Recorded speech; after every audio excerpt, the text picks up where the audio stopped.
ओम साईं राम। हम अपने YouTube channel ऐसा भी होता है के माध्यम से साईं बाबा की सच्ची कहानी सुन रहे हैं।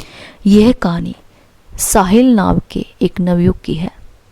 वह बुरी संगत में पड़ गया था और बुरी आदतों के कारण वह बहुत अधिक नशे का आदी हो गया।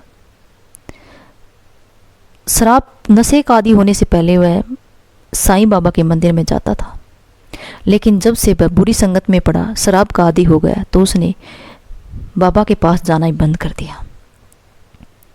शराब के कारण वह खुद को बर्बाद कर रहा था, जिसके कारण उसके परिवार में भी बहुत अधिक समस्याएं आ रही थी, लेकिन वह शराब छोड़ने के लिए तैयार नहीं हो रहा था।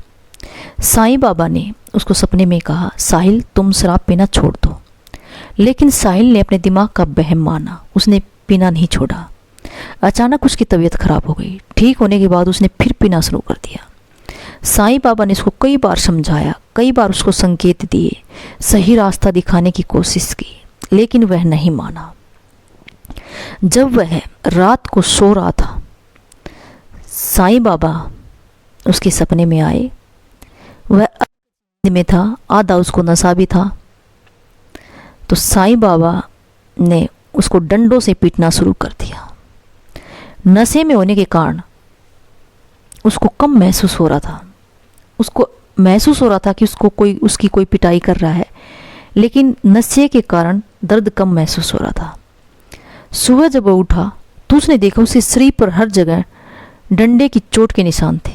तब उसने अपनी माँ को बताया कि साईं बाबा आए थे। उसने कहा, तुम मेरी बात नहीं मान रहे हो, और बाबा जी ने मुझे डंडों से मारना शुरू कर दिया। मैं तो इसको सपना समझ रहा था, लेकिन सुबह जब साहिल को एहसास हुआ, कुछ आधी अधूरी यादें थी, क्योंकि नशे के कारण वह होश में नहीं था, तो उसको समझ में भी नहीं आ रहा था। लेकिन जब उसने अपने शरीर के निशान देखे, शरीर पे जो डंडों के निशान देखे, तो उसने कहा, माँ मुझसे बहुत बड़ी गलती हो गई है। बाबा ने मुझे बहुत अधिक समझाया, लेकिन बाबा की मैंने एक भी नहीं सुनी, और अंत में बाबा ने मेरे साथ सख्ती से पेश होना पड़ा। उसके बाद उसने शराब पीना छोड़ दिया, और बाबा ने भी उसका साथ देना पूरी तरह से अपना भगत बना लिया। रोज मंदिर में बुलाने लगा और अपने प्रसाद खिलाने लगा। साईं बाबा तो ऐसे हैं, अपने भगत को किसी भी हालत में नहीं देख सकते। यदि कोई भगत बुरी संगत में चला जाता है या फिर दर्द में होता है, कष्ट में होता है, तो बाबा खुद ही किसी न किसी रूप में आकर उसके पास पहुंच जाते हैं, उसके दुख को दूर करने के लिए। ओम साईं राम।